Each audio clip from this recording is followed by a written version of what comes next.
Praise the lord. దేవుని పరిశుద్ధ నామన స్తుతి కలుగును గాక. దైవ వాక్కు అనే డైలీ కార్యక్రమానికి ప్రేమతో మిమ్మల్ని ఆహ్వానిస్తూ ఉన్నాం.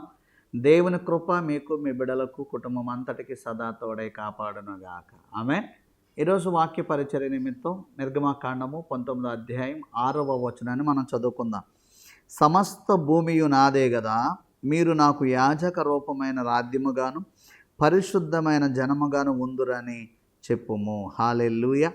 ఇక్కడ ఒక మాట ప్రభువారు పలుకుతున్న మాట ఏంటంటే, సమస్త భూమి నాదే కదా. ఆమేన్. అంటే ఈ సృష్టి సమస్తము సృజించింది దేవుడే, ఈ భూమి అంతా ఆయనదేనంట.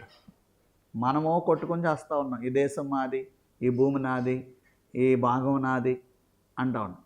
కానీ సమస్తము దేవుడిదట. దేవుడే ఈ భూమిని చేశాడు. ఈ భూమి సమస్తము దేవుడే సృష్టించాడు.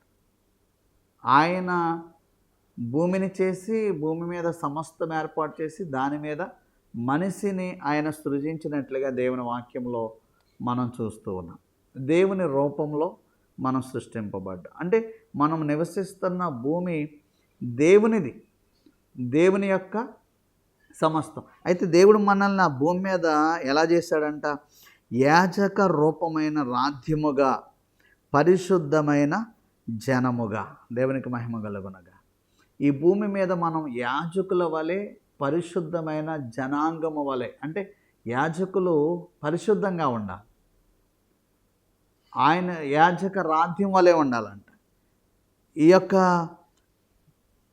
దేవుని యొక్క ప్రజలమైన మనము పరిశుద్ధత కలిగి దేవుని కొరకు మనం జీవించాలి. ఎందుకంటే మనం యాజకులు పరిశుద్ధత లేకుండా దేవుని సన్నిధిలో ప్రవేశిస్తే మరి భయంకరమైన మరణం వారిని అటాక్ చేస్తుంది, మనకు తెలుసు. ఇప్పుడు యాజకులుగా, పరిశుద్ధమైన జనాంగముగా మనం ఈ భూమి మీద నివసించాలన్నది దేవుని చిత్తం. అందుకే ప్రభు అంటారు, నేను పరిశుద్ధుని గనక మీరు కూడా పరిశుద్ధులై ఉండండి అని ప్రభు సెలవిచ్చారు. కాబట్టి ఈ భూమి ఆయనది, పరలోకం ఆయనదే, భూమి కూడా ఆయనదే. అందుకే వాక్యంలో రాయబడింది, ఆకాశం నా సింహాసనము, భూమి నా పాదపీఠము. దేవునికి స్తోత్రం కలుగునగా.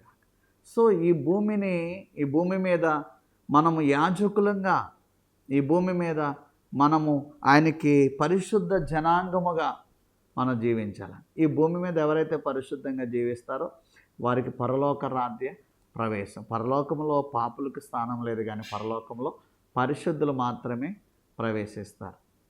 ఈ లోకంలో యాజకులుగా, అంటే దేవుడు ఏర్పాటు చేసుకున్న యాజకులుగా, దేవుడు ఏర్పాటు చేసుకున్న రాజ్యముగా, దేవుడు ఏర్పాటు చేసుకున్న పరిశుద్ధ జనాంగముగా మనం జీవించినప్పుడు పరలోక రాజ్యంలో కూడా ఆ భాగ్యము, పరిశుద్ధులతో ఆనందించే ఆ భాగ్యము మనకు దొరుకుతూ ఉంది. దేవుని స్తోత్రం కలుగునుగాక. సో ప్రతి పాపాన్ని జయించు వారముగా, పరిశుద్ధత కలిగి జీవించు వారముగా, దేవుని యొక్క పరిశుద్ధతలో మనం నడవాలి. ఆ పరిశుద్ధత మనకు ఎలా వస్తూ ఉందంటే, ఈ భూమిని సృష్టించిన దేవుడే, జనములను సృష్టించిన దేవుడే ఆ పరలోక రాజ్యాన్ని విడిచి ఆయన ప్రాణం పెట్టడానికి, ఆయన రక్తము చేత విమోచించడానికి, పరిశుద్ధపరచడానికి ఆ పరలోక రాజ్యాన్ని వదిలి ఈ భూమి మీద ఆయన పాదం పెట్టారు. సో ఆయన సర్వ మానవాళి కోసం ఆయన బలి అయి రక్తం కార్చి విమోచించారు, పరిశుద్ధులుగా మార్చారు. చూడండి, ఒకప్పుడు యాజకులు బలి అర్పణ ద్వారా ప్రజల పాపాలని దేవుని సన్నిధిలో క్షమాపణ కొరకు వారు ప్రయాసపడేవారు. ఇప్పుడు దేవుడు ఆయనే ప్రధాన యాజకుడిగా వచ్చి మనందరి పాపముల కొరకు రక్త ప్రోక్షణం చేశాడు. ఇప్పుడు మన మీద పాపం లేదు, కానీ ఆ పరిశుద్ధతతో దేవుని పరిశుద్ధ రాజ్యంలో ప్రవేశించాం. ఒకప్పుడు దేవుడు మనల్ని భూమి మీద ఏర్పాటు చేశాడు, మనము ఆ నీతి ద్వారా, ఆయన రక్తము ద్వారా పరలోక రాజ్యంలో ప్రవేశించాలి. ఇక్కడ ఉన్న మాట నేను జ్ఞాపకం చేయాలనుకున్నది ఏంటంటే, సమస్త భూమి నాదే కదా, దేవునిదే, సమస్తము దేవునిదే. కాబట్టి ఆయన సృష్టిలో ఉన్న మనము ఆయన రాజ్య వారసులు కావడానికి, దేవుని రాజ్యాన్ని మనం సంపాదించుకున్న పరలోక రాజ్య పౌరులుగా మనం జీవిద్దాం. అట్టి కృప దేవుడు మనకు దయచేయను గాక. ఆమెన్. God bless you. పరిశుద్ధమైన తండ్రి, నీకు వందన అయ్యా. విన్న మాటను వారి యొక్క జీవితంలో నెరవేర్చండి అయ్యా. ఈ భూమి నీదే, ఆకాశం నీదే, పరలోకం నీదే ప్రభువా. ఈ భూమి మీద నివసిస్తున్న మేము పరలోక రాజ్యంలో కూడా నివసించే భాగ్యం దయచేయండి. వాక్య సత్యాలు వినిచిన ప్రతి ఒక్కరూ దీవించబడులాగున, వాక్యము చేత అయా కట్టబడులాగున, వాక్యము చేత అయ్యా దీవించబడి వర్ధిల్లి ఫలించి ఐశ్వర్యవంతులుగా మారినట్లుగా కృప చూపమని యేసు నామములో ప్రార్థించి ఆశీర్వదించి అడుగుచున్నాను మా పరమ తండ్రి.